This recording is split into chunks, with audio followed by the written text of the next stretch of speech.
Hindi ako naniniwala na, Sir, 85 masyadong mahaba, masyadong malaki pang streets. Eh kung gusto mo ba pang streets 200mm, 1000mm, pakialam ba nila? Ayan, so outdoor test ng Meiki 85 1.8 STM natin na lens, no?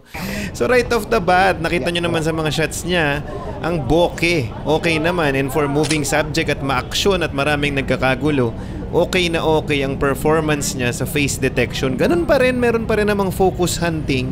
Pero again, it's not enough to bother me or bigyan ako ng mga kuha na pangit. At syempre, papayag ba naman ako na magkakahiwa-hiwalay tayo dito sa videong ito na hindi nasusubukan ang bokeh? Ayan, ang bokeh ng 85mm f1.8 ng Meiki. Ayan po. And kita nyo naman, napakaganda ng bokeh niya. Yung bokeh balls na ginagawa niya dun sa Christmas lights na pinagkunan namin dito sa Binondo. Napakaganda. Wala na po akong marereklamo sa presyo ng lens na to. Mura na.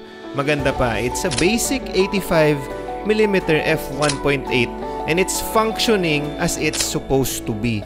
Para sa presyo niya, hindi na po tayo talo sa lens na to.